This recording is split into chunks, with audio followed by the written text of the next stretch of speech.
I have put a little bit of an impromptu presentation together. A lot of it will probably be a little bit more sort of food for thought. And although I've called it air monitoring in the EU, I know we've had some little bits of sort of snippets as we've gone through the day about the EU and about sort of changing what's happening in the EU and about the UK as well. So I thought it was probably quite pertinent to just sort of tease out a few of those bits, particularly with sort of like having heard some of the discussions within Europe as well. So last year in November, I was sort of fortunate to be at the conference where one of the ministers, the EU Parliament ministers, actually announced that the new directive had just been signed and it was about to be adopted and implemented.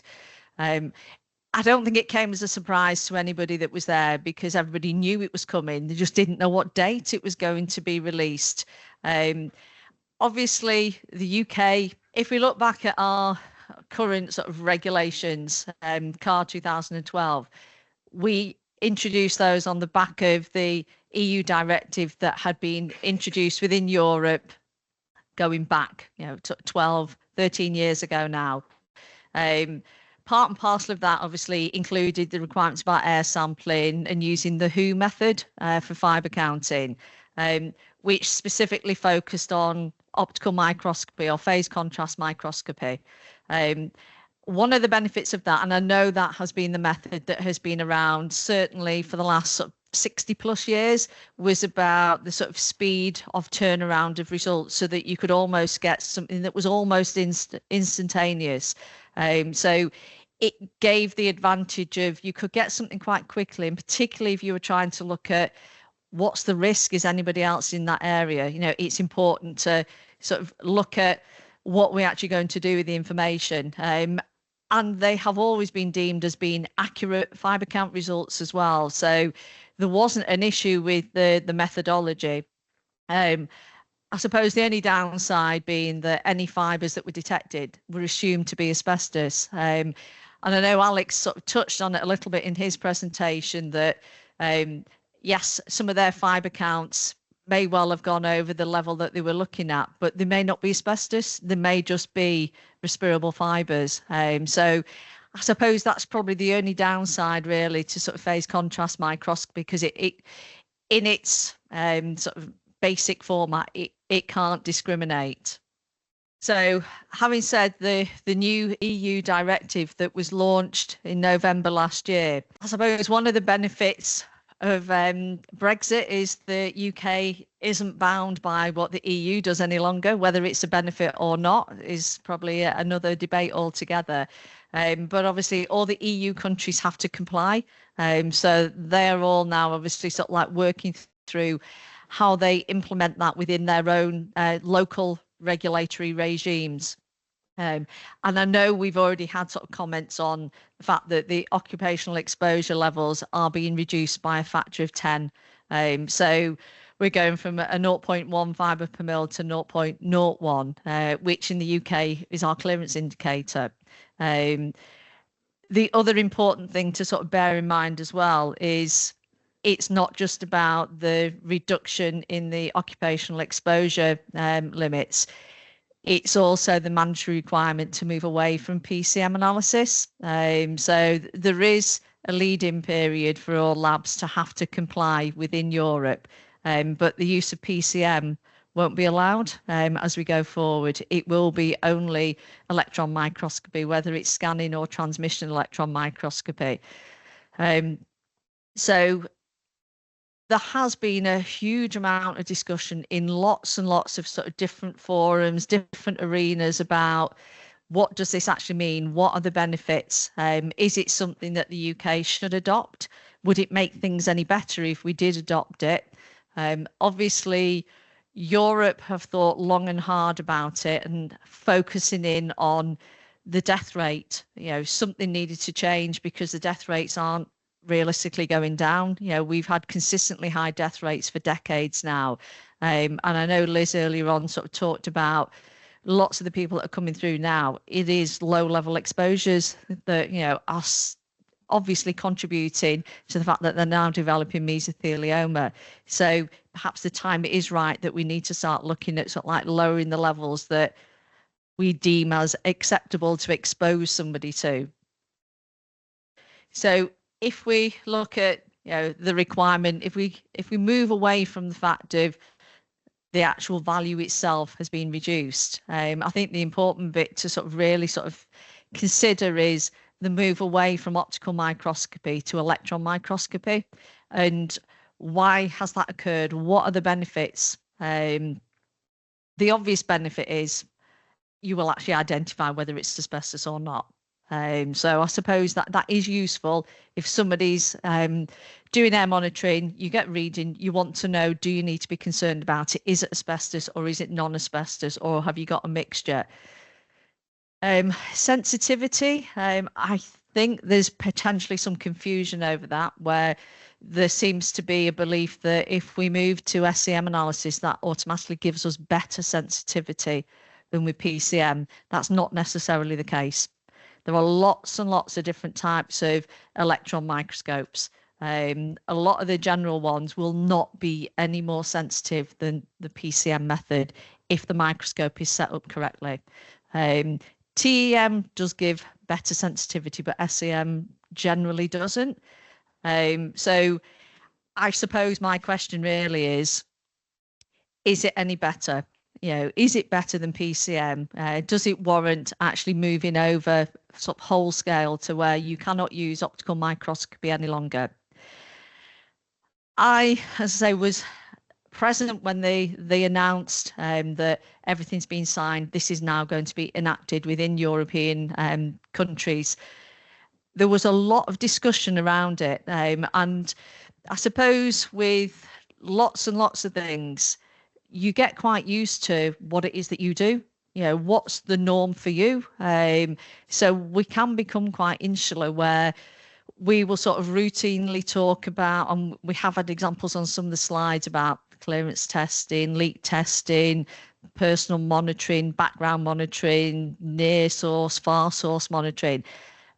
We all know what that is. And sometimes if you're speaking to somebody else from a different country, you almost assume that you're all talking the same language as regards types of testing, which I must be honest, was the sort of view that we had last year when we were at the European conference where this was all being discussed. And it was only really once we started to sit down with analysts from organisations from whether it was France, Germany, other countries within the EU, and there was a lot of talk about reducing the limits and what would it mean. And I think because they all knew it was coming, a lot of them were already working to those levels anyway, so it didn't really make much of a difference. One of the biggest talking points, though, was about the fact that they would not have the option to use PCM any longer, that they would have to move to electron microscopy. So discussing that with a fair few of them, some of them were perfectly fine with it because they already had all that equipment. Some of them weren't so happy with it because they didn't have electron microscopy. They couldn't understand why they were being forced down that route. And the committee that had met to sort of decide and sort of push this requirement through, there were some people on it that had actually objected, some people from laboratories, but it went on a majority decision. So they didn't really have much of a say in it after that. So if we look at, we've had what are the upsides? The upsides are it can tell you if it's asbestos or not. Some instances you may get better sensitivity depending on the microscope. So that's got to be good. But if we look at, well, there's obviously got to be some downsides to everything. If we look at the sort of downsides, it's one thing I said that became quite sort of apparent last year was, are we all doing the same type of monitoring? I know we all sort of talk about it. We flip from one test to another.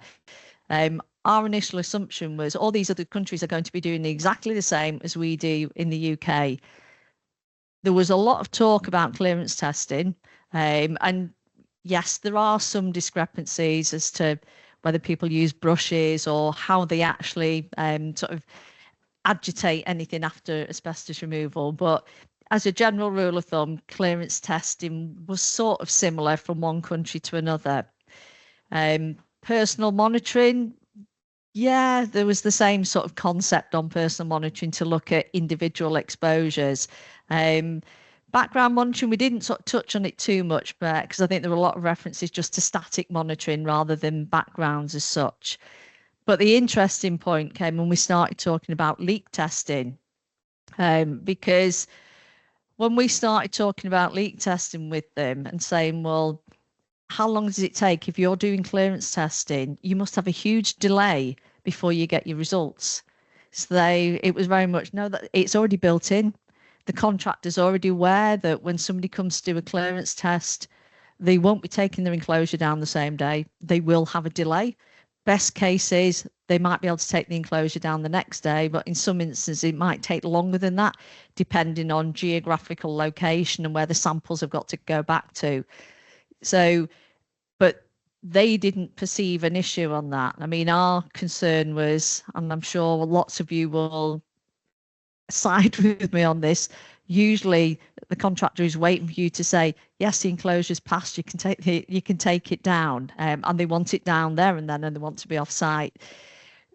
They had already, as I factored that in, because everybody was quite used to the fact that you don't get an instant result. There's always a time delay.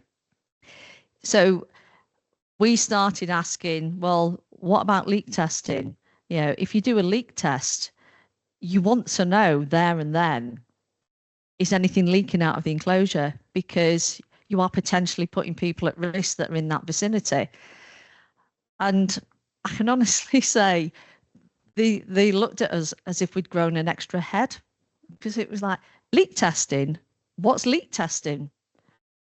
They do not carry out leak testing as a standard type of test within the EU.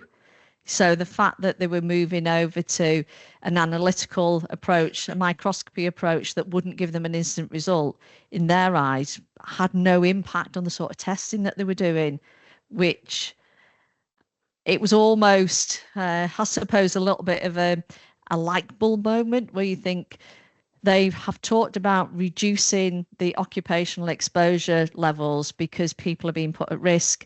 There's, an increased risk of mesothelioma. They want to measure down to lower levels to better sensitivity, looking at finer fibers, which is very good, very commendable. But one of the big risk areas where if you've got a live removal enclosure and you want to make sure that it is actually intact, people on the surrounding areas aren't being put at risk, they don't even monitor for that. So potentially you've got all these people out there that could be getting exposed, even though there's a mandate to monitor to lower levels. So I say it just seemed quite bizarre. And I've been to quite a few other sort of conferences since then. And the main topic of conversation always seems to be about lowering the level, whether or not the UK will follow suit, whether we need to lower our levels. But nobody seems to have picked up on the fact that if we followed suit completely like Europe and moved on to only allowing electron microscopy, we are potentially creating a much bigger risk, allowing people to be exposed where we don't even know if they've been exposed or not. So I say, lots and lots of other bits to sort of consider. I think my sort of main thing was, are we comparing like with like? When we start talking about what Europe are doing, do we have to do the same? We need to really sort of bear in mind that we're not doing the same anyway. We're not doing the same type of testing as them, and that would actually have quite an impact on how we would move forward with things. And the only reason, and I say this was quite an impromptu presentation to put together when it was like, oh, poor Paul's not very well, what else can we sort of cover? I just thought, because I've heard so many discussions now over the last year, and none of them seem to have actually sort of focused in on the fact that if we thought that it was the right thing to do to reduce levels and follow suit exactly, where would it actually leave us as a country? We've already heard, like from Liz's talk earlier on this morning, we've got the highest death rate, of asbestos-related diseases, and that's with us doing monitoring that where we're sort of picking up sort of bits and pieces. What would it be like if we ended up in a regime where that type of monitoring we can't actually do because we can't analyse the samples, or if we do, it's too late by the time we get the results back? So I think main thing is I think there's lots of food for thought, and I just wanted to put that one out there in case nobody else had sort of appreciated it or was aware of it. Now, I know I'm probably just about sort of on time. I'll be able to hand over in a minute. I don't know if anybody else was aware of that, or if anybody's got any questions on it, or if you just want to go away and sort of mull it over and sort of think, yeah, everybody has sort of been focusing just in one direction and not considering maybe the bigger picture. Yeah, I mean, it's something that I've thought about a lot, because obviously in a hospital environment, I mean, Alex was talking about how difficult it is to close down floor space for a shop, try closing down a ward full of patients, and the reality for us is we're open 24/7 in many areas all the time. And the ability to have a one-day job for us is massive when we've got something emergency from a maintenance perspective to be able to undertake. Losing that has a huge impact on how we'll manage things. And I'd also say as well, it's not just about leak testing, but it's when something goes wrong, if there's an incident and we need to establish, can we reopen a corridor, or what do we put on somebody's exposure record if they've drilled into something? If we can't have an immediate test done at that point in time, we have no way of really having any accurate recording of what somebody's exposure might have been if something went wrong, or can we return an area back to reoccupation that might be an essential clinical route or fire escape route in a building. Things like that. I find it quite strange that they've got rid of that in Europe, that opportunity, because the thought of it happening is very difficult for me to comprehend in terms of how we'd manage it. Yeah, I mean, I know, and I'm not going to put Sam on the spot, because I know it's obviously government and HSE will obviously be looking closely at what Europe are doing and what's being implemented there. And as I've already said, we don't have to follow suit, but it's just more, everybody sort of appreciating what would be the downside if we followed suit completely. What impact would there be on the UK? Yeah, there'll be loads. But... I suppose, sorry, the other thing is, I think from my experience, the bigger risk, and people are getting exposed in this country. That's the reality. The statistics demonstrate that in terms of health. But what difference does it make if you get 0.01 or 0.001 if somebody's drilling into a piece of AIB because you don't control work on your site? Yeah, it kind of becomes irrelevant. I think there's bigger issues, and to try and get it down to the next level here just seems to miss the point of what I think is actually going wrong. Yes, yeah, no, totally agree.